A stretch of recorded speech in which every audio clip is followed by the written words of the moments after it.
On the edge of Ashford sat a mansion no one remembered building. Locals called it the Silent Gaze, because each window looked like a pair of eyes staring blankly at the town.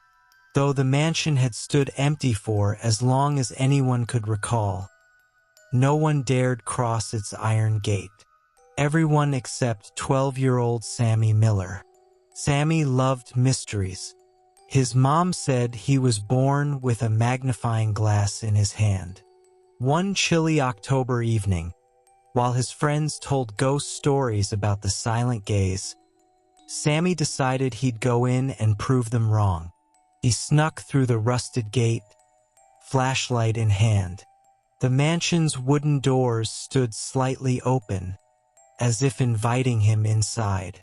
The moment he stepped across the threshold, a cold gust slammed the doors shut behind him. The flashlight flickered, then steadied.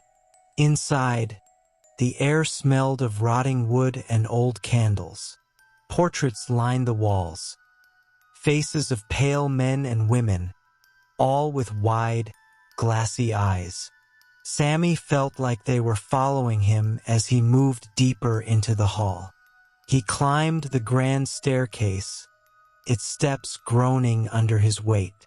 On the second floor, he found a study filled with books that looked untouched for centuries. One lay open on a lectern, the housekeeper's journal. Its pages were yellowed, the handwriting jagged. We watched them arrive. We watched them leave. We watched them scream. Sammy felt a chill race down his spine. Who is we? He wondered. He flipped to another page. The house must feed. Eyes open, always open. Suddenly, the portrait's eyes began to glow faintly. A whisper rose in the silence. Leave. Sammy spun around, but saw no one. Downstairs, something scraped along the floor. Slow, deliberate, like claws dragging across old wood. Sammy killed his flashlight and pressed himself against a bookshelf. The scraping grew louder, closer, until he could hear ragged breathing. Then silence. He peeked around the corner, nothing. But as he turned back, he noticed a mirror on the wall. In it, he saw dozens of shadowy figures behind him, their eyes glowing like the portraits. When he whirled around, the room appeared empty. But in the mirror, the shadows inched closer.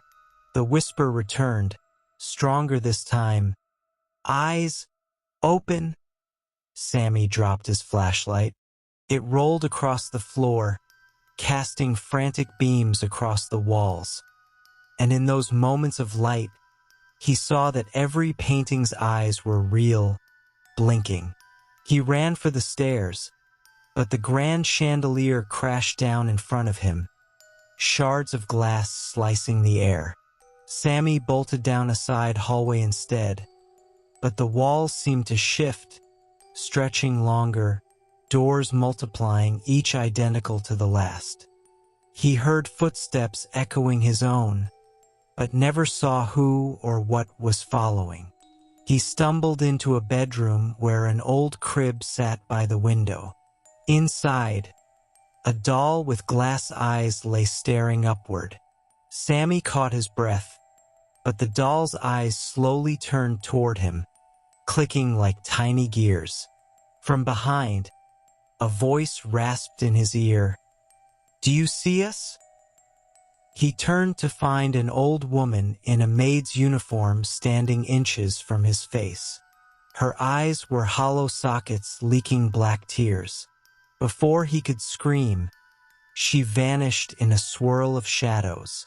Sammy remembered the journal's words, "Eyes open, always open." It wasn't ghosts watching him. It was the house itself. The mansion was alive, seeing everything through every window, every portrait, every mirror. Desperate, he sprinted back the way he came. The main doors stood ahead, but just as he reached for them, A cold, invisible force yanked him back. He slammed into the floor, the house shaking with a low, guttural growl. "Feed!" The walls moaned. Sammy crawled, refusing to look back. He flung the doors open and tumbled outside, landing hard on the frost-covered grass. The moment he crossed the gate, the doors of the mansion slammed shut behind him. The windows went dark, the eyes extinguished.